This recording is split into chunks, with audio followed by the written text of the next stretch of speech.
And what can you say about the rest of the planets in our solar system?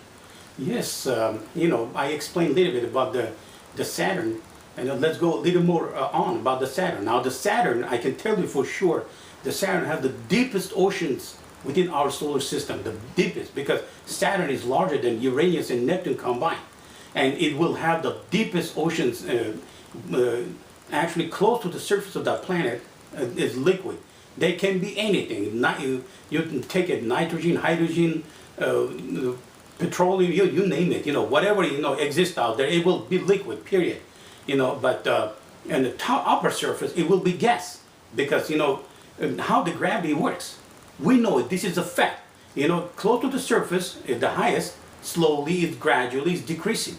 That's how you see when some people, they travel, above 59 miles above the Earth's surface, and suddenly they are floating in the air. Why? Because the gravity suddenly is decreasing, and that's the way it goes. So every single planet, no exception to the rule.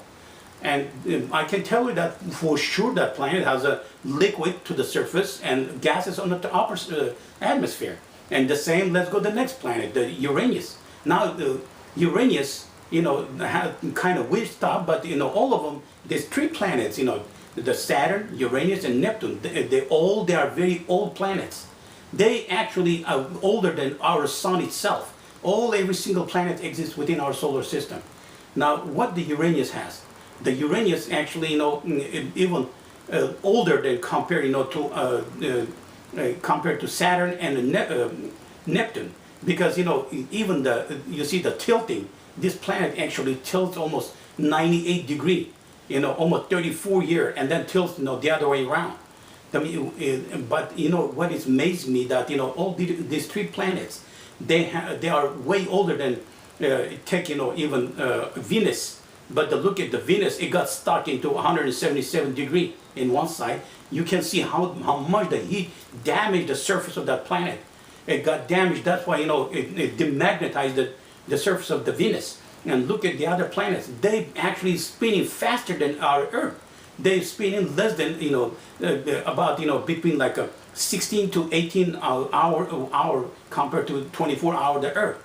Can you imagine that? Their daytime is shorter than Earth, even though they have less gravitational force. And the reason why?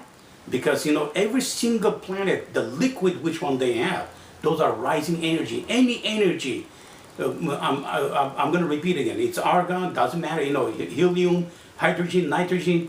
If they have ability to accumulate moisture, they are rising energy, and the rising energy actually works in harmony with the energy of the inner core. That's the way they function. And what happens, it's like artificially those our crust of those planets, they increasing their energy. They have more ability, more strength, and that's how they get they're spinning faster than our Earth, the planet Earth. And the next one, it's in the row, it's a Neptune. You see the Neptune, if you look at the Neptune, it tilts normal. Tilting is normal compared to Earth, its own size, tilts are normal. But, it has more gravitational force. And all these three planets, why they have, liquid on them? Because none of them, they have volcanoes, active volcanoes on the surface of this planet. I have a fact to prove that, and I can, anytime anybody desire, I can prove those.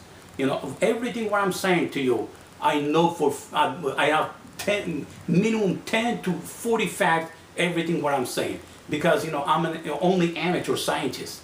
I'm not a scientist with diploma, sitting over there and trying, to think of some kind of a theory, to go to get Nobel Prize. The Nobel Prize is useless, if their explanations make no sense. Here it is, I have every single fact to prove everything what I'm saying. Let's go to the last planet, within our solar system. Which one is the Pluto? Which one, guys, no longer accepting as a planet. Why that planet, or the moon, which one rotating, within our solar system, has a surface? Because, the gravitational force, like the gravitational force, it has 0.08 gravitational force, less than even moon. Can you imagine that? And it's still outer crust, spinning. The reason why, because sound's energy never reach to the surface of that moon or planet, whatever you want to call it for. And think about that. You see, because the gravitational force is so low, and obviously, there's no gases will get close to that planet. It show the liquid oceans, deep oceans on the surface of that planet. That's why automatically it's dry. You can see the mountains, everything, but you don't see any liquid on it. And one day we won't be around, but Saturn, Uranus, and Neptune, they're going to look exactly like the planet Pluto. Because as long as they still have gravitational force, they will look the way they are.